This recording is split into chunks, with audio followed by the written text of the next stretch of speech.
শুভ সকাল বন্ধুরা, আমি মধু চলে এসেছি একটা নতুন ভিডিও নিয়ে। মেঘাচারুর সারাদিনে তোমাদের সবাইকে স্বাগত জানিয়ে আজকের ভিডিওটা আমি শুরু করছি।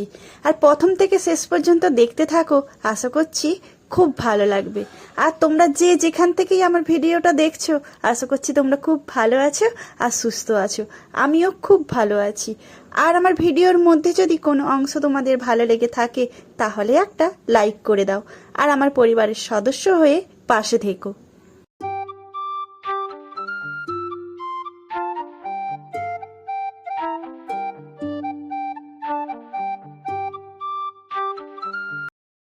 সময়ের সাথে নিজেকে আপডেট করতে না পারলে পিছিয়ে পড়া লিস্টে জানো তো নাম চলে যায়।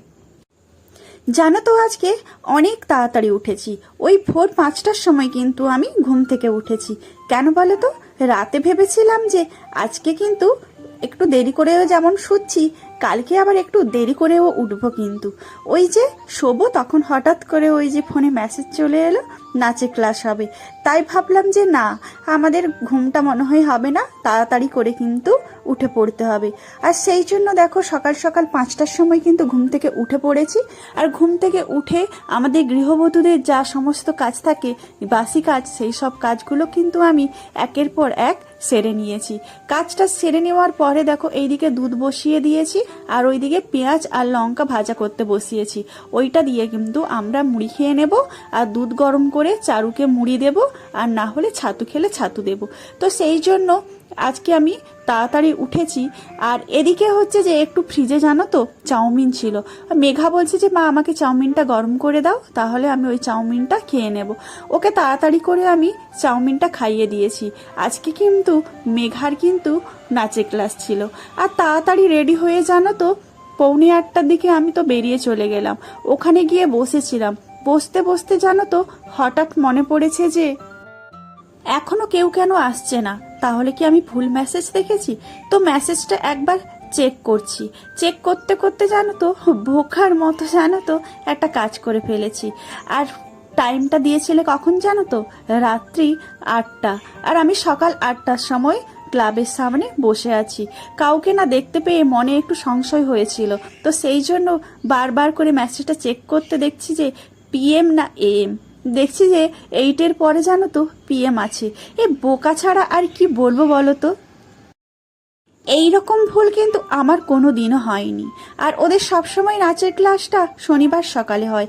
আর এই শনিবার থেকে জানো তো ওদের স্কুল হচ্ছে যেহেতু, সেই জন্য আর নাচের ক্লাসটা কিন্তু শনিবারে ছিল না, ওদের ছিল বুধবার 8টা থেকে। আর আমি জানি সকালে 8টা থেকে নাচের ক্লাস হবে, সেই জন্য আমি চলে গেছিলাম। আর নিজেকে যদি না সময়ের সাথে সাথে তো বদলাতেই হবে বলো। এরকম বোকামি করেছি নিজে, সেই জন্য জানো তো খুব লজ্জা লাগছে। কেমন মনে একটা সংশয় বোধ হচ্ছে যে এত বড় ভুলটা আমি করে ফেলেছি। আর এমনিতেই তো বাচ্চাটাকে আমি তাড়াতাড়ি করে তুলে ফেলেছি, আজকে রেডি করেছি। আবার ওই দিকে জানো তো সময়টাও কিন্তু অনেক টাইম লস হয়ে গেছে। আর এই টাইমটা জানো তো আমি ঘরে থেকে হয়তো অনেক কিছু ওকে করাতেও পারতাম, আর ধীরে সুস্থে আমি হয়তো সংসারের কাজগুলোও সারতে পারতাম। একদিকে ভালো, এই যে তাড়াতাড়ি করে আমি সমস্ত কাজ কিন্তু সেরে ফেলেছি। আর ওখান থেকে ফিরে এসে দেখো মেঘা কিন্তু গান করতে বসে পড়েছে। আর ও গান করছে, আর ছোট ঘরের জানো তো এই খাটটা না খুব একটা ঝাড়া হয়নি, তো সেই জন্য দেখো ঝাড়তে বলে গেছি। আর সব দিন তো পুরো ঘরটা ঝাড়া হয় না, আর প্রত্যেক দিন এত নোংরা করে পড়ে, আর পুরোটা ঝাড়তে পারি না। ওই যে ভাগ করে নিই, কোনো একদিন এই পাঠ করি, কোনো একদিন রান্নাঘর করি, কোনো একদিন বড় রুম করি, কোনো একদিন বা ডাইনিং করি। আজকে ভেবেছি যে মেঘা যখন গান করছে ওর গানটাও শোনা যাবে, আর কোনটা ভুল করছে সেটাও বুঝতে পারবো। আর তাহলে এই বড় রুমটা আজকে সুন্দর করে আমি গুছিয়ে ফেলি আর একটু ঝেড়ে ফেলি। তোমাদের সাথে গল্প করতে করতে দেখো আমি প্রায় কিন্তু কাজটা সেরে ফেলছি। আর ওইদিকে মেঘার কিন্তু গানও হয়ে গেছে। গান শেষে কিন্তু আমি ওকে পড়তে বসিয়ে দিয়েছি। ওকে পড়তে বসিয়ে দেখো আমি চলে এসেছি রান্নাঘরে। রান্নাঘরে সমস্ত সবজিটা কেটে নিচ্ছি, আর রান্নাটাও দেখো বসিয়ে ফেলেছি। আর এইদিকে দেখো আমার রান্নাও কিন্তু করা হয়ে গেছে। আজকে কি কি রান্না হয়েছে বলো তো? এই যে পুঁই শাক দিয়ে, আলু দিয়ে আর মুগ ডাল দিয়ে একসাথে এই যে ঘন্ট না কি বলে, এইটা খেতে কিন্তু আমাদের মেঘা কিন্তু খুব পছন্দ করে। আর ওদিকে ভেন্ডি ভাতে দিয়েছি, আর পাট শাক ভাজা করা হয়েছে, আর তেলাপিয়ার মাছের জানো তো ঝাল করা হয়েছে। আজকে আমাদের কিন্তু এইটুকুই রান্না হয়েছে। জানো তো আজকে চারুরও কিন্তু আজকে বুধবার যেহেতু, সেই জন্য কিন্তু ওরও 6টা থেকে কিন্তু ক্লাস আছে। এই যে ওর 6টা থেকে ক্লাস, আবার মেঘার আছে 8টা থেকে ক্লাস, আবার ওর বাবার আছে কিন্তু নাইট ডিউটি।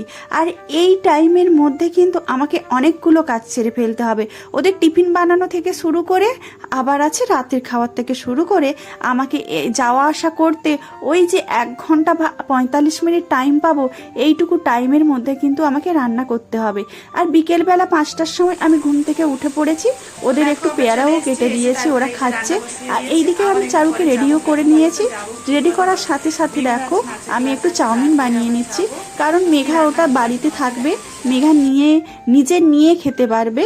আর চারু এলে, আমি নাচের ক্লাস থেকে এলে ওকে হচ্ছে খাইয়ে দেব, খাইয়ে ওকে রেখে তারপরে আবার মেঘাকে নিয়ে কিন্তু আমি বেরিয়ে যাব। আর দেখতে দেখতে দেখো চারুকে দেখো নাচের ক্লাস থেকে নিয়েও চলে এসেছি। আর এই দিকে দেখো হুটোপুটি করে কিন্তু আমি রান্নাটাও বসিয়ে দিয়েছি। আজকে কি হবে বলো তো? এই যে রুটি হবে, আর হচ্ছে যে কুঁদরি আলু ভাজা হবে। আর সকালের ভাতটা আছে, ওটা একটু বড়ি ভাজবো, আর ওই ভাজা দিয়ে আমি খেয়ে নেব। আর ওইদিকে তো বলেছিলাম যে তুমি পড়তে বসো, মেঘাকে বলেছিলাম যে তুমি পড়তে বসবে, আর ওই ফাঁকে আমি নাচের ক্লাসটা করিয়ে নিয়ে চারুকে নিয়ে চলে আসবো, তারপরে তোমাকে রেডি করে নিয়ে চলে যাব। এইভাবে জানো তো আর পেরে উঠছি না, এইভাবে দুজনকে নিয়ে দৌড়াতে দৌড়াতে জানো তো নাজেহাল হয়ে যাচ্ছি। কিন্তু কিছুই তো করার নেই বলো, বাচ্চাদের মানুষ করার জন্য মা বাবাদের যে কঠোর পরিশ্রম করতে হবে, তাই না বলো? আর সমাজে বেঁচে থাকার জন্য জানো তো নিজেকে অনেক বড় করে আপডেট করতে হবে, না হলে জানো তো পিছিয়ে পড়া লিস্টে জানো তো নাম চলে যাবে। আর চারু নাচের ক্লাস থেকে এসে দেখো এই যে কাজ করছে, ও সবসময়ই কাজ করতে চায়। ও ঝাড়ু দিচ্ছে, আর নাচটা যেটা দিয়েছিল ওটা প্র্যাকটিস করছে। আর এখানেই আমি ভিডিওটা শেষ করছি, আর বেশি বড় করব না। তোমরা ভালো থেকো, সুস্থ থেকো, পরিবারের সাথে থেকো, আর নিজের কিন্তু যত্ন নিও। আমার ভিডিওর কোনো অংশ ভালো লেগে থাকলে একটা লাইক করে দিও, আর আমার পরিবারের সদস্য হয়ে পাশে থেকো। দেখা হবে আমার পরবর্তী ভিডিওতে। Tata, bye bye.